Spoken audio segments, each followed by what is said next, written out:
Ang nakaraan, napabagsak ni Frieza si Bardock, na nagdulot ng malaking pagsabog sa kalupaan. Tuwang-tuwa si Frieza nangyari kay Bardock. Halos masira na buong planeta. Samantala sa Earth, halos alalang-alaala si Jenny sa kanya asawa. Kakarot anak, nag-aalala ako sa iyong ama. Hanggang ngayon di parent siya bumabalik. Ano na kaya nangyayari sa kanya? Huwag ka mag-alala, inatayak, okay lang si ama. Ako bahala, hahanapin ko siya at ibabalik ko siya dito. Habang nasa Syra ang planeta na kinalalagyan nila Frieza at Bardock, buong akala ni Frieza ay tapos na. Habang nagsasaya siya, bigla may naramdaman siya Ki. Nagulat siya nang makita na buhay pa si Bardock. Tumayo si Bardock na naglalabas na malakas na Ki. Maya-maya pa'y nag-transform na ulit ng buong lakas si Bardock bilang isang Super Saiyan 3, na bigla si Frieza sa bagong transformation ni Bardock. Dahil napakalakas nito, hindi siya makapaniwala sa lakas ni Bardock. Pero hindi pa rin nagpapatalo si Frieza sa lakas. Kaya naglabas ng malakas na puwersa si Frieza. Hindi mo ko matatalo, mahinang nilalang ako si Lord Frieza.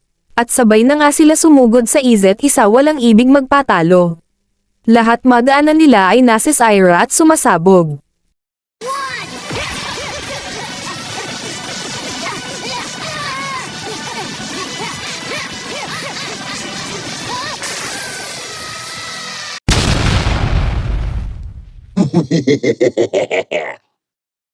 Ano, mahinang nilalang kaya mo pa ba? Nakakamangha ang iyong lakas at galing. Pero hindi sapat yan. Para ako'y iyong pabagsakin.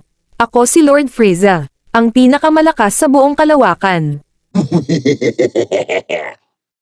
Yan lang ba ang kaya mo, Frieza? Itong lakas ko ngayon ang magpapabagsak sa'yo. O talaga kakatuwa ka? O Frieza, kaya eto, tikman mo.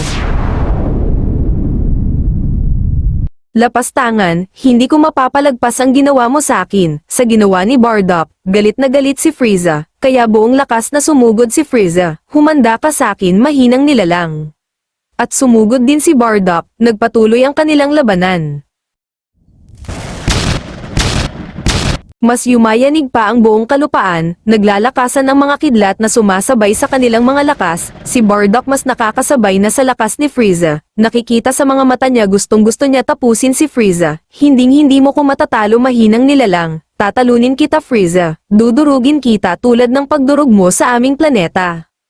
At talaga, gawin mo kung kaya mo. Kung pinatay na kita dati, kaya ulit kitang patayin, kaya tanggapin mo to. Hindi na ulit mangyayari yun, dahil ako naman ang papatay sa'yo, para sa aking pamilya, lahi at planetang Vegeta. Tatapusin kita sa mga kamay ko, eto para sa'yo.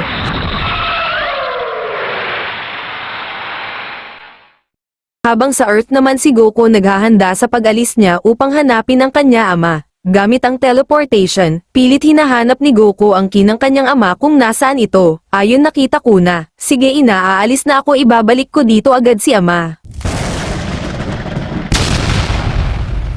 Hindi ako makakapayag na matalo mo ko, mahinang nilalang. Humanda ka, tatapusin kita. Eto sayo. Tumigil ka, Frieza. Ha? Goku, bakit mo hinarang pag-atake ko? Umalis ka dyan. Tatapusin ko ang mahina nilalang na yan. Hindi, Frieza. Tama na, ang iyong kalaban ay aking ama. Kakarot anak, bakit naririto ka? Ha? Siya ba ang iyong ama? Kaya pala kamukha mo siya. Pwes pareho ko na kayo tatapusin mag-ama. Tumigil ka, Frieza. Hindi ako makakapayag sa ginawa niyo sa akin. Sa ginawa ni Goku, sobra nagalit si Frieza. Nang bigla na lang mas yumanig pa ang buong planeta. Naglalakasan ng hangin at mga kidlat.